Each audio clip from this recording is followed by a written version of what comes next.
네. 자, 본문은 다 끝났고요. 이제 지문으로 가죠. 지문 난이도가 꽤 있었을 겁니다. 한번 봅시다. 윗글에 대한 설명으로 가장 적절한 것은 답은 1번이었죠. 재무제표의 개념을 제시한 후 개념 제시했고요. 기업의 재무 상태를 분석하는 방법에 대해서 예를 들어서 소개를 하고 있었습니다. 예, 답은 1번입니다.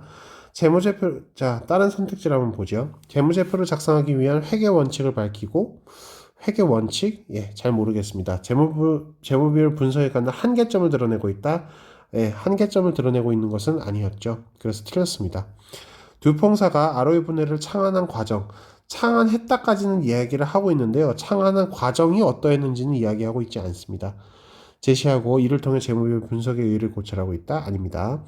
듀퐁 ROE 분해의 효용성에 의문을 제기하고 그런 적 없습니다. 이를 보완할 수 있는 재무비율 분석 방법 제시하고 있지 않습니다.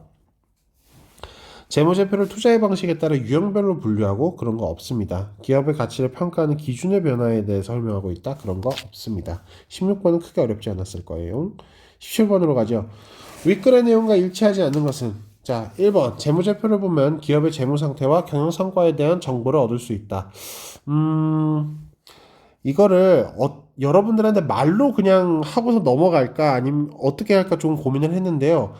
약간 시간이 걸리더라도 약간 좀 번잡한 과정이 있더라도 여러분들한테 직접 한번 찾아보는 것도 나쁘지 않을 것 같습니다. 해설을 한다는 차원에서요. 자, 재무제표를 보면 기업의 재무 상태와 경영 성과에 대한 정보를 얻을 수 있다. 어디서 저는 봤냐면요.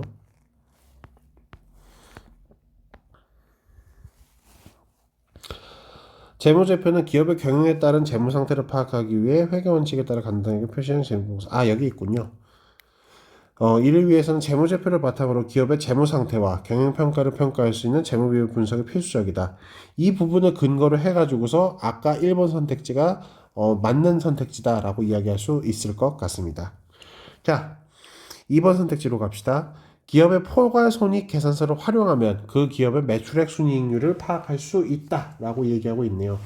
봅시다. 포괄손익 계산서를 활용을 하면은 기업의 매출액 순이익률을 활용 파악할 수가 있다라고 하는데요. 포괄손익 계산서에 뭐가 있냐면요.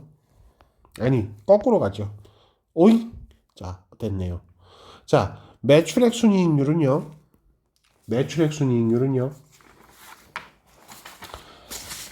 공식을 다 찾아봐야 됩니다.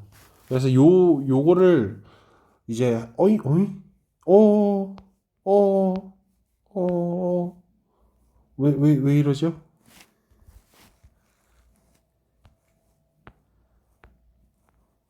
이제 됐네. 자, 매출액 순이익률은요. 어, 지문을 아까 정리한 거를 보면은요. 매출액분의 당기순이익이었어요. 근데 그렇다면은 매출액 순이익률을 구하기 위해서는 매출액하고 당기순이익을 알 수 있어야 되겠죠. 그게 평가손익계산서에 있으면 되겠네요. 자, 포괄손익계산서에 있으면 되겠네요. 포괄손익계산서로 가봅시다. 자, 매출액과 당기순이익이 제시된 포괄손익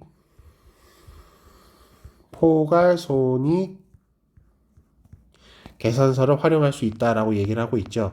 다시 말해서 포괄손익 계산서에는요, 매출액하고 단기순이익이 제시되어 있습니다. 그렇기 때문에 포괄손익 계산서에 제시된 매출액과 단기순이익을 가지고요, 매출액 순이익률을 구할 수 있을 겁니다. 그래서 맞는 선택지입니다. 여러분들이 지금 이런 2번 선택지 같은 것들이 꽤 중요합니다. 어떤 지문이 있을 때, 어떤 그 정후 판단이 있을 때, 정후 판단에서, 공식을 파악하고 그 공식을 가지고서 공식에서 요구되는 것이 지금 지문에 어디에 있는지 혹은 구할 수 있는지 이런 것들을 파악하는 것이 중요하다고 얘기할 수 있겠습니다. 근데 제가 2번이 중요하다고 했는데요. 사실 거의 모든 문제들의 선택지가요. 다 이런 식으로 구성되어 있기 때문에 이, 이 지문에 딸려 있는 문제들은 거의 전부 다 중요하다고 얘기할 수 있을 것 같습니다. 자, 계속 가봅시다. 듀퐁 ROE 분해를 활용하면 기업의 수익성, 효율성, 안정성 지표를 확인할 수 있죠. 예. 이 지문에 나와 있었습니다. 자꾸 이렇게 되네. 이게 여러분들 녹화되는 화면에는 표시가 될지 모르겠는데요. 화면이 반전돼서 나와요.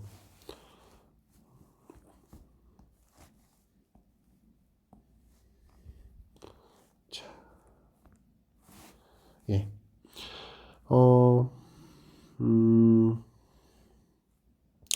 듀퐁 ROE 분해에 따르면은 아까도 같으므로 이 세 가지로 분해해요. 파악하면 기업의 수익성, 효율성, 안정성을 구체적으로 알 수 있다. 요 부분을 근거로 해가지고 요 부분을 정답이라고 요 부분을 일치한다고 할 수 있겠습니다. 문제 없습니다. 아마 여러분들도 크게 어렵지는 않았을 겁니다.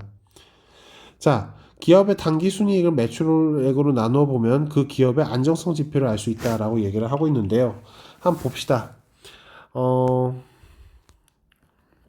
기업의 당기 순이익을 매출액으로 나누면요. 매출액으로 나누면은 어유 자꾸 이게 색이 반전되네요. 어이차. 네. 당기 순이익을요 매출액으로 나누면요 매출액 순이익률이 나오죠. 근데 여러분들이 그 정리해 놓은 걸 보면요 매출액 순이익률은요 수익성 지표예요. 수익성 지표지 안정성 지표가 아닙니다. 그래서 틀립니다. 안정성 지표가 아니라 수익성 지표입니다. 그래서 틀립니다. 자, 5번 선택지. 기업의 자산 회전율이 높으면 기업의 자산이 효율적으로 이용되고 있음을 알 수 있다. 이거 제가 아까 전에 그 시험 공부하는 시간 얘기를 하면서 설명을 했었죠. 그 부분을 보면은 답을 파악할 수가 있습니다. 네. 그래서 16번의 답은 1번이었고요. 17번의 답은 4번이다라고 말씀드릴 수 있겠네요. 18번입니다. 이 문제 꽤 어려워했을 것 같아요. 어렵지만요, 중요한 문제입니다. 잘 봐두세요. 중요합니다. 이거 되게, 뭐랄까요. 까다로울 수 있는데, 꽤 고급진 문제입니다. 한번 가보죠.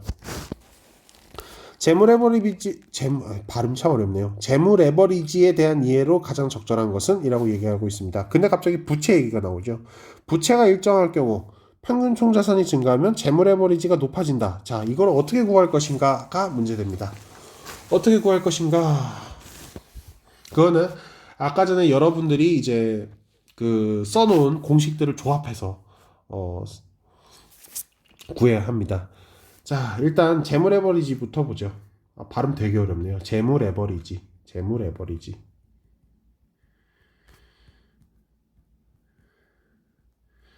재무 레버리지.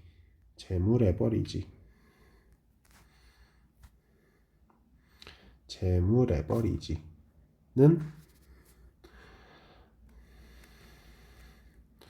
평균 자기자본 대비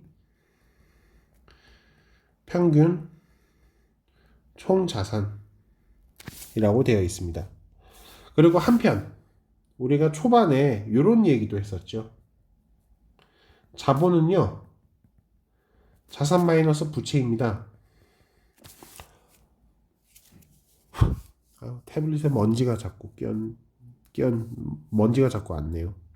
자, 이렇습니다. 그렇다면 부채는 자산 마이너스 자본이죠. 요것과 요것을 한번 응용을 해봅시다. 설명 잘 들으세요. 조금 처음에는 헷갈릴 수 있을 것 같습니다. 무슨 색깔로 할까나? 녹색으로 해봐야지. 자, 1번 선택지부터 해보죠. 부채가 일정할 경우 평균 총자산이 증가하면 재무레버리지가 어떻게 되는지 봅시다. 자, 부채가 일정화됩니다. 부채가 일정화돼요. 일정화됩니다. 상수입니다. 부채가 일정합니다. 부채가 일정할 경우 평균 총자산이 증가합니다. 자, 평균 총자산이 증가해요. 여러분, 평균 총자산이 증가했다는 얘기는 무슨 얘기일까요? 평균 총자산이 증가했다면은 아이고 아이고 아이고 아이고 평균 총자산이 증가했다면 자산은 증가한 건가요? 증가하지 않은 건가요? 증가한 겁니다. 여러분들 요거 생각하면 돼요. 평균이 80점인 아이의 그 점수 총점이 있다고 해봅시다. 점수 총점이 1800점이라고 해봅시다. 그러면 얘가 평균이 90점으로 올랐어요. 평균이 올랐어. 그럼 점수 총점은 1800점보다 높을까요? 낮을까요? 높겠죠. 다시 말해서 평균점이 높아졌다는 얘기는요, 총점이 올랐다는 얘기입니다. 거꾸로 총점이 올랐다는 얘기는요, 평균이 올랐다는 얘기가 되기도 하죠. 이 두 개는 서로 왔다 갔다 할 수 있는 얘기입니다. 이 부분을 생각을 했느냐, 생각하지 못했느냐에 따라서 이 문제가 풀리느냐, 안 풀리느냐가 결정됐었어요. 그래서 굉장히 어려웠던 문제입니다. 그래서, 이런 것까지 학생들한테 요구할 수 있는 건가? 라고 생각을 처음에는 했었는데요.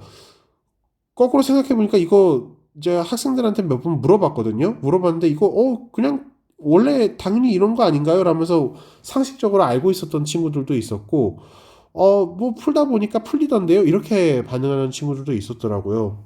그리고 저처럼 야, 그렇게 볼 수 있구나 라는 친구들도 있었습니다. 그래서 이 정도까지는 여러분들이 어, 3학년으로서 조금 좀 봐야 되는구나 라는 거를 모의고사에서 조금 이렇게 뭐랄까 넌지시 알려주는 것이 아닌가라는 생각이 듭니다. 자, 그래서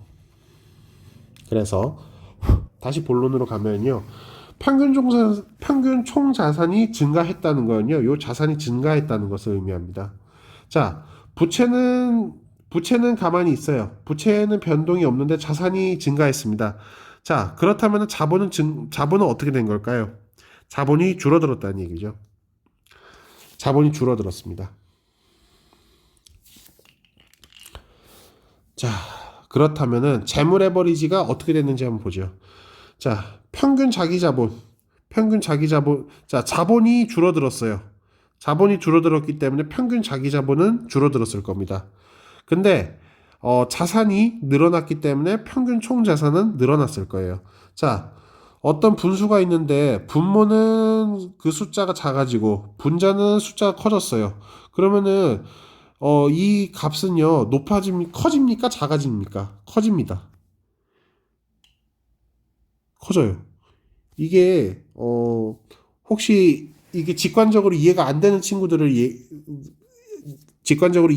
친구들을 위해서 얘기를 하자면요. 이게 이게 학생들마다 다르더라고요. 제 친구들한테도 물어봤는데 이거 상식적으로 그냥 알고 있는 친구들도 있고 저처럼 맞아 이런 거구나 라면서 이 문제를 통해서 후에 배운 친구들도 있는데 예를 들어서 5분의 3이 있지 않습니까? 근데 이게 4분의 4가 되면은요. 줄어들었고 커졌죠. 그러면 이게 당연히 크지 않습니까? 예, 이 얘기입니다. 이 얘기예요. 그래서 결과적으로 불체가 일정하고 자산은 증가했고 자본은 감소했기 때문에 평균 자기 자본은 감소했고 평균 총 자산은 증가했습니다. 다시 말해서 최종적으로 재물의 버리지는 증가했습니다. 어? 헐, 제가 잘못 풀었군요. 헐, 어디서 잘못한 거지?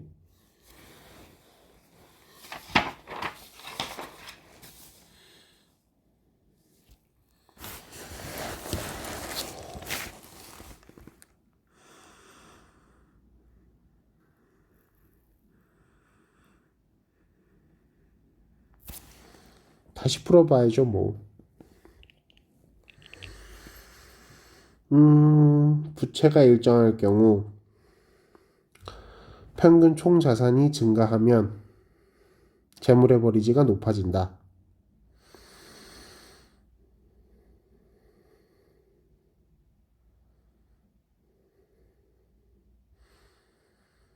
부채가 일정하고 평균 총자산이 증가한다.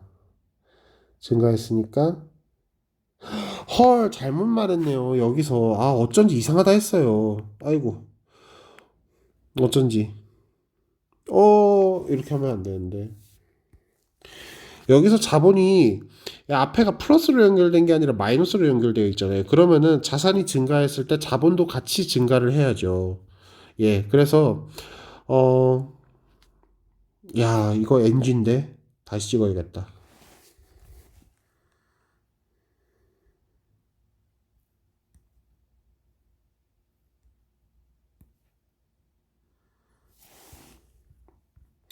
야, 근데 이거 너무 아까운데요.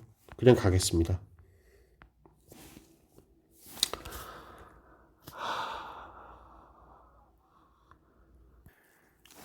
자, 여러분들 미안해요. 제가 일시정지를 해놓고서 고민을 많이 해봤는데요. 그냥 가기로 했습니다. 그냥 강의 도중에 오프라인 강의 도중에 NG라고 생각해 주시기 바랍니다. 이거를 다시 처음부터 다시 다 설명하는 게 두렵네요. 자, 부채는 일정하고요. 평균 총자산이 증가했습니다. 평균 총자산이 증가했기 때문에 위로 화살표를 해놓고 자 그렇다면은 부채는 일정한데 자산이 증가했어요. 그러면은 자본이 마찬가지로 증가해야 부채가 일정하겠죠. 그렇기 때문에 자산도 증가하고 자본도 증가했습니다. 자 그렇다면 그렇다면 그렇다면 자 자산이 증가했으니까 평균 총자산도 증가했겠죠. 그리고 자본이 증가했으니까 평균 자기 자본도 증가했겠죠. 그렇다면은 아까 전에 이렇게 분수가 이렇게 된다고 했는데 이게 아니고요. 이게 아니고 분수가 이렇게 되네요.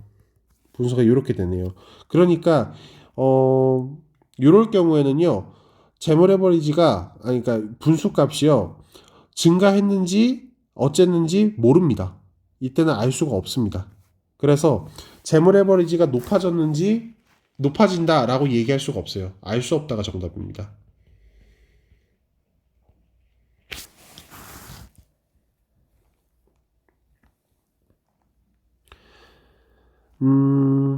요거를 수학적으로 이거를 얘기를 해줘야겠죠? 예. 요거를 어떻게 얘기를 하면 될까요? 요렇게 얘기를 해봅시다. 네. 또 일시정지를 하고서 제가 고민을 해봤는데요.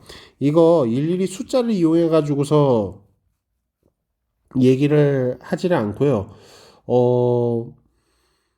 요렇게 저는 암기를 하고 있는 게 있거든요. 예, 평소에 암기를 해두고 있는 게 있는데 그걸 여러분들한테도 좀 알려드리고 싶네요. 그게 나을 것 같아요. 이렇습니다. 자, 요러면은 증가하고요. 요러면은 감소하고요. 요러면은 알 수 없습니다. 또 요러면은 알 수 없습니다.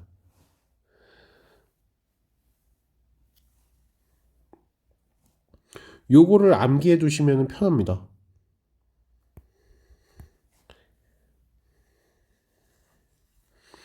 그래서 평균 자기자본도 증가했고 평균 총자산도 증가했기 때문에 재물 레버리지가 높아졌는지 어쨌는지는 알 수 없습니다. 그래서 알 수 없다입니다. 이런 식으로 푸시기 바랍니다. 요거 자체를 꼭 외워두세요. 이해가 안 된다면요 저한테 직접 오십시오. 제가 이렇게 수학적으로 보여드릴 수가 있는데 여기서 이거를 설명하면은 그 지문에서 뭐랄까요 지문에 있는 내용하고 너무 멀어져 버리는 수업 내용이 될 것 같아서 제가 좀 조심스럽습니다. 예. 자, 일단 요거를 알고 있다는 전제 하에서 계속 가겠습니다. 일단 지울게요.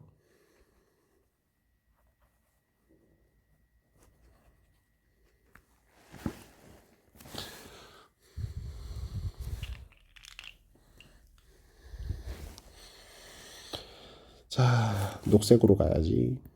이번에는 핑크색이 마음에 드네요. 핑크색으로 계속 가야겠습니다. 자, 부채가 일정할 경우 평균 자기 자본이 증가하면 재물의 버리지가 높아진다라고 얘기하고 있는데요. 한번 봅시다. 부채가 일정화됩니다. 부채가 일정할 경우 평균 자기 자본이 증가했답니다.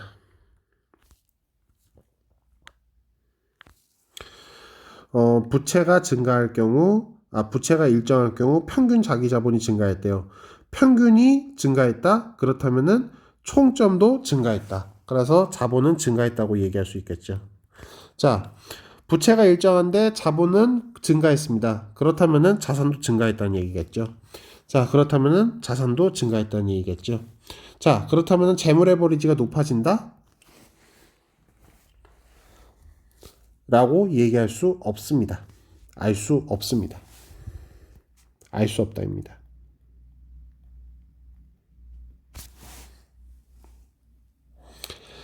자, 한편 좀 지워야겠네요.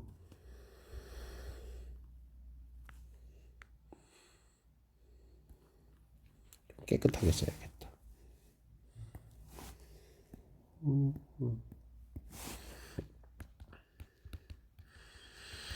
부채는 자산 마이너스 자본. 요 밑에다가 써야겠네요. 밑에다가 깔끔하게 써야지. 아까 핑크색이 마음에 들었습니다. 계속 가겠습니다. 평균 자기 자본이 일정할 경우, 평균 자기 자본이 일정화됩니다. 평균 자기 자본이 일정할 경우 부채가 증가한답니다. 부채가 증가하면, 자, 평균 자기 자본이 일정화됩니다. 평균 자기 자본이 일정하다. 그러면은 총 자본도 일정하다는 거죠. 근데 부채가 증가했다는 거죠. 부채가 증가했다면 자산은 증가했다는 얘기겠죠. 그렇다면은 평균 총 자산도 증가했다는 얘기겠죠. 그렇다면은 재물의 버리지는 높아졌다는 얘기겠죠. 분모는 그대로인데 분자가 높아졌다. 그러면은 분수 자체는 높아진 거지 않습니까? 그렇기 때문에 재물의 버리지가 높아진다. 요게 맞는 얘기네요. 그래서 답이 3번입니다. 어렵죠? 그리고 4번은요. 이거 여러분들 이거를 제 강의 이외에 다른 강의나 EBS 강의를 아마 EBS 해설을 듣거나 아니면 다른 거를 이제 들을 수도 있을 것 같은데요. 해설이 약간 제각각인 것 같습니다. 근데 일단은 어 약간 직관적으로 좀 설명을 드릴까 싶어요. 한번 보십시오. 평균 자기 자본이 일정할 경우 재물의 버리지가 낮아지면 금리 인상에 따른 이자 부담이 커진다라고 얘기를 하고 있어요. 자, 한번 봅시다. 일단 기존의 것을 지우고 평균 자기 자본이 일정화됩니다. 평균 자기 자본이 일정화됩니다. 그러면은 평균 자기 자본, 자, 자본이 일정하다고 할 수 있겠죠. 그리고 재물의 버리지가 낮아진답니다. 재물의 버리지가 낮아졌다고 하니까 평균 총자산은 낮아졌다는 얘기죠. 자산이 낮아졌다는 얘기입니다. 자, 자산은 낮아졌는데 자본은 그대로다. 부채 낮아졌겠죠. 자, 그렇다면은 자, 이런 식으로 정리가 됐습니다. 먼지가 자꾸 안 나요. 그러면은 금리 인상에 따른 이자 부담이 커진다라고 얘기를 하고 있는데요. 이 부분이 약간 이제 여기서부터 이제 해설이 약간 제각각이에요. 한번 제 설명을 한번 들어보시죠. 금리 인상에 따른 이자 부담이 커진다라고 얘기를 하고 있는데요. 일단 부채가 줄어들었어요. 부채가 줄어들었습니다. 자, 부채가 줄어들면 이자 부담은 줄어들까요? 부채가 줄어들면 이자 부담은 줄어들까요? 커질까요? 부채가 줄어들면 이자 부담은 줄어들겠죠. 부채가 줄어들면 이자 부담은 줄어들 겁니다. 거꾸로 부채가 늘어나면요, 이자 부담은 늘어날 거고요. 여러분이 가진 빚이 100만, 여러분이 가진 빚이 10,000원이었는데 갑자기 1,000억이 되었다고 해봅시다. 그거에 따른 이자 부담은 더 커지지 않겠습니까? 그래서 부채하고요, 이자 부담하고는요, 서로 비례 관계에 있습니다. 그리고 한편 음, 이제 부채 총량은 요렇고요.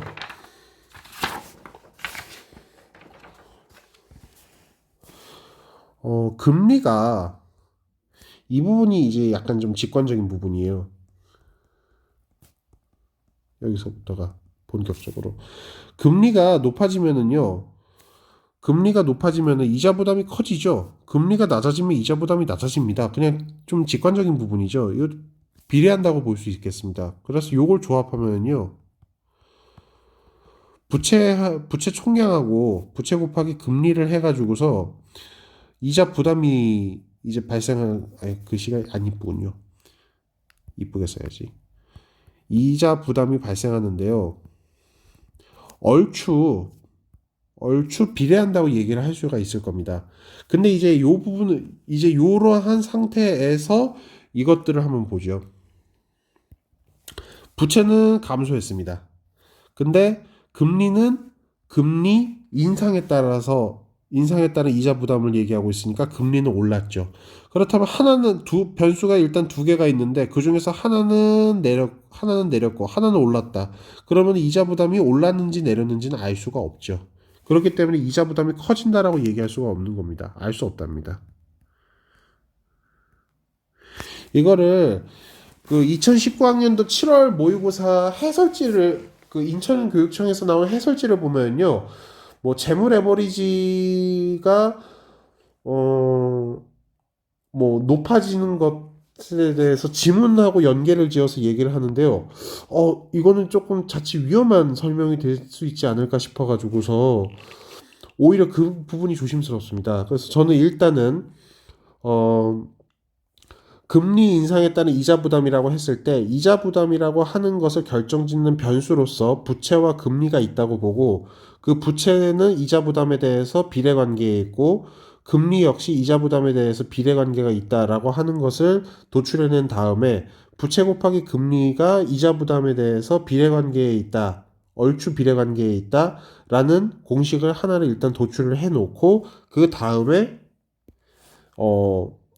우리가 도출해낸 것을 적용을 했습니다. 일단 저는 이렇게 풀어야 될 것 같습니다. 그래서 제가 생각하기에 3번까지 문제를 내놓고서요. 4번에 대해서 너무 조금 크게 신경 쓰지 않고서 이 선택지를 만든 것 같아요. 그래서 이 4번 선택지는요. 그냥 이렇게 이 해설 자체를 그냥 이해 정도만 하시고요. 그냥 세모 정도만 이렇게 표시만 해 놓으십시오. 세모 정도. 세모 정도. 답이 맞았다 틀렸다가 아니라 좀 많이 어려운 것 같습니다. 깔끔하지 않습니다. 예, 조금 좀 그렇습니다. 자, 5번으로 가죠. 평균 총자산이 일단 이거 좀 지우겠습니다. 깨끗하게 지우고.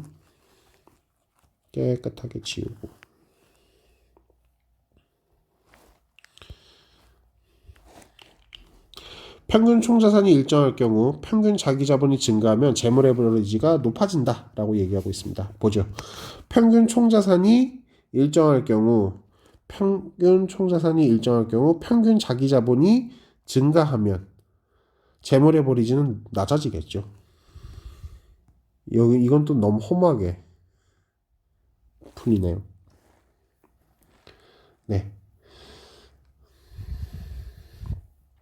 이렇게 해서 답이 3번입니다. 참 어렵죠? 근데 이거를 모의고사에서 출제를 했다는 것 자체는요, 여러분들한테 이런 메시지를 던져주고 있다는 겁니다. 이런 정도의 계산을 할 수 있기를 바란다 라는 것을 여러분들에게 요구하고 있는 것 같아요. 그래서 여러분들이 이거를 연습하면 상당히 좋을 것 같습니다. 이 문제 잘 봐두세요. 잘 봐두십시오.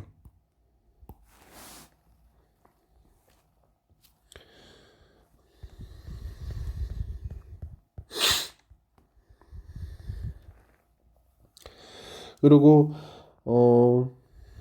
여러분들 조금 늘어질 것 같아서요. 약간 빠르게 가겠습니다. 여러분들 매출액 순이익률, 자산회전율, 재물에버리지, 자기자본 순이익률을요. 공식을 이용해서 구할 수가 있어요. 여러분들이 그 필기한 공식을 가지고서 구하면은요. 정답이 4, 2.5, 2, 아이고, 그리고 2 이렇게 나옵니다. 요걸 가지고서 우리가 문제를 바로 풀어보죠. A에 해당하는 값은 당기 순이익을 매출액으로 나눈 지표이므로 4%입니다. 예, 맞습니다. A에 해당하는 값이 2018년에 B기업보다 낮은 상황인데, 예, 맞습니다. 그 이유는 매출액이 B기업보다 높기 때문입니다. 예, 그냥 보면은 맞습니다. 지금 그 보기를 참고해 보세요. B에 해당하는 값을 보면 2018년에 우리 기업은 2018년에 B기업보다 자산이 2배 효율적으로 운영되고 있는 상황입니다. 이게 정답이거든요. 요걸 한번 봅시다. 어쩔 수 없이 약간 축소를 해야겠네요. 자, 보면은요.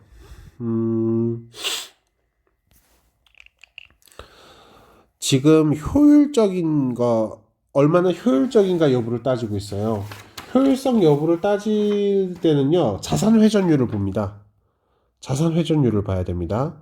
자, 2018년에 우리 기업, 2018년에 A기업, 2018년에 A기업은 자산 회전율이 2.5였어요. 근데 2018년에 B기업은 자산 회전율이 2였습니다. 그렇다면은 A기업은 B기업보다 자산이 2배 효율적으로 운영되고 있는 겁니까? 아니죠. 1.25배 효율적으로 운영되고 있는 거죠. 나눗셈을 잘하라는 의미입니다. 갑자기 왜 2배가 튀어나왔는지 사실 잘 모르겠어요. 뭐 약간 선택지를 만들다가 만 느낌입니다. 자, 계속 갑시다. C에 해당하는 값은 2로 2018년에 B기업에 비해 안정적입니다. 예, 산업별 평균값이나 다른 기업과도 비교해 보겠습니다. 여기서 B기업 2018년에 B기업에 비해서 안정적이다라고 얘기하는 거는요. 재물의 버리지가 높을수록 좋은 게 아니라 재물의 버리지가 높을수록 나쁘다라는 거를 가지고서 낸 함정 선택지라고 얘기할 수 있겠죠. 재물의 버리지가 낮아졌으니까 재물의 버리지가 낮으니까 A기업이 B기업에 비해서 재물의 버리지가 낮기 때문에 더 좋다.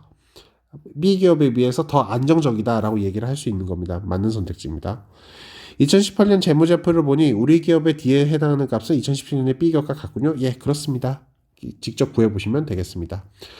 윗글을 참고하여 보기를 이해한 내용으로 가장 적절한 것은 이라고 얘기하고 있는데요. 자, 힘들죠?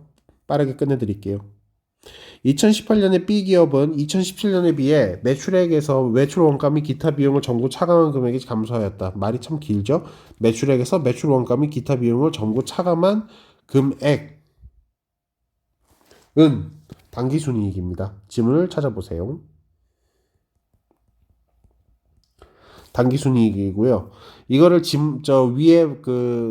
위에 이 표에서 읽어보면요. 감소한 게 아니라 증가했습니다. 그래서 틀립니다. 한편 2018년에 B기업은 2017년에 비해 주주가 투자한 자기 자본에 대한 투자의 효율성을 나타내는 비율이 감소하였다. 예, 감소하지 않았습니다. 증가했습니다. 효율성을 나타내는 지표 뭐였죠? 이건 저도 외워서 푸는 게 아니라요. 그때그때 공식을 보면서 봐야 돼요. 자산회전율이군요. 자산회전율을 보고서 판단하시면 되겠습니다. 3번 B기업에 투자하고 있는 투자자가 안정성 지표만을 중시한다면 다시 말해서 안정성 지표만을 중시한다는 것은 재물의 버리지를 보는 거군요. 안정성 지표만을 중시한다면 2019년에는 B기업에 대한 투자를 늘리려고 할 것이다? 아닙니다. 줄이려고 할 겁니다. 이거는 좀 봐야 돼요. 3번 선택지가 약간 함정으로 기능한 것 같거든요. 재물의 버리지를 보면요. 2017년에는 2였고 2018년에는 4였어요. 재물의 버리지가 높아졌거든요. 그럼 안정성은요. 높아진 거예요? 낮아진 거예요? 이거 헷갈리지 마세요. 안정성이 낮아진 겁니다. 지문에 그렇게 나와 있어요.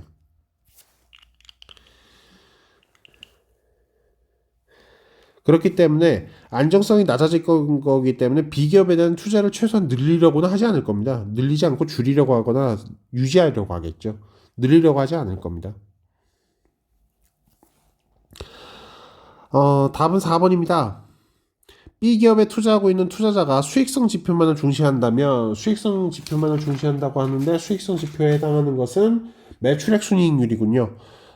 매출액 순이익률을 보면은 2019년에는 B 기업에 대한 투자를 줄이려고 할 것이다. 매출액 순이익률 10에서 5로 줄어들었죠. 그렇기 때문에 이거 줄어들고 있네. 투자를 줄이려고 하겠구나라고 추론할 수 있을 겁니다. 5번도 같은 방식으로 하면 되겠습니다. 이거는 그냥 위 선택지의 반복이기 때문에 설명하는 게 약간 시간 낭비 같네요. 이거는 늘리려고가 되겠습니다. 줄이려고 하지 않을 겁니다. 늘리거나 최소한 유지하려고 하겠죠. 일단 여기서 늘리려고 할 것인지 아니면은 유지하려고 할 것인지 자체는 중요하지 않고요. 여기서 줄이려고 할 것이다가 틀렸다고 하는 것이 더 중요합니다. 그 정도만 판단하시면 되겠습니다. 자, 이렇게 해서 본문이 끝났네요.